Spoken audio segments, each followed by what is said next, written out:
All right, guys, Brandon Clarke is going to be out for the remainder of the season due to a knee injury. We're going to break down that knee injury and what exactly his rehab is going to be looking like moving forward. My name is Dr. Marco Lopez, Doctor of Physical Therapy and Certified Strength and Conditioning Specialist and co-founder of the Basketball Doctors. So let's break this injury down. We don't have a specific video. It's hard to find on the web, but Brandon Clarke, they said, fell, and that led to a high-grade PCL sprain. So we're going to break this down. So what is the PCL? So there's big 4 ligaments in our knee. Well, technically 5, but we're going to break the 4 one. We have the PCL, the ACL, the MCL, and the LCL. LCL is in the outside, MCL is in the inside, ACL is in the inside as well. Sorry, inside of the knee, and the PCL is also in the inside of the knee. But the PCL provides protection of the tibia going backwards.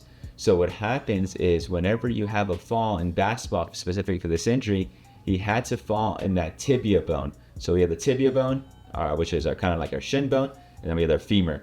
So if he landed on the ground and he hit the ground with his tibia bone, it pushed this bone back, and that's what caused that, what we call posterior translation of that tibia, and injured that PCL. So when it comes to a sprain, when they say a high-grade sprain, every sprain is partial tearing of that ligament. So the higher the grade, which is usually seen in the MRI, it's also the higher the instability of that ligament. So when he had the higher grade, now he has a lot more instability in that tibia bone, so it moves out this way. Another way to think about it is normally these are known as a dashboard injuries. Whenever you're in a car accident and the dashboard hits your tibia, your shin bone, when you're sitting down, the dash hits it so hard that it pushes the knee back, and that's what causes that tear there, because it normally goes backwards. So it doesn't hyperextend, it pushes back that way. So with these injuries, like I mentioned, they're all depending on the different grade they're in. Whenever we have these specific kind of injuries, we also have to rule out other structures involved with this, such as the meniscus. Because you have such a posterior translation, the meniscus might be at a risk for some slight tearing because it goes so back in there. And we also have to look into some bone bruising. Whenever we have any kind of translation and an impactful, so for him, he landed on the ground, you also have to rule out any bone bruising. When there's bone bruising, it's bruising the actual bone, and it takes a longer time to heal because it's just painful then. And there's also the other ligaments involved as well. Like I mentioned, the other big 4, you have the LCL, MCL, ACL.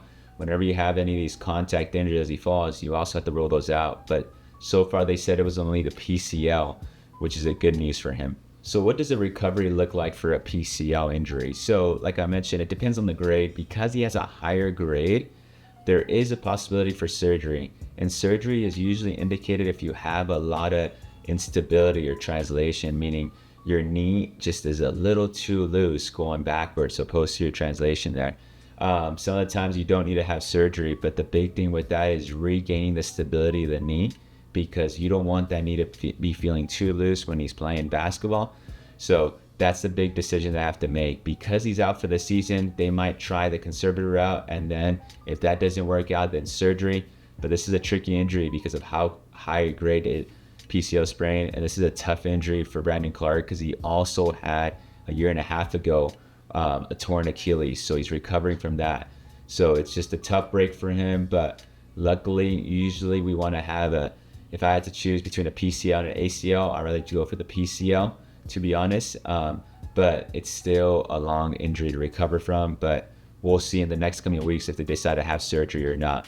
If you guys have any questions regarding this injury, comment below. We'll kind of break down the injury even more if you guys have any questions specifically with this injury.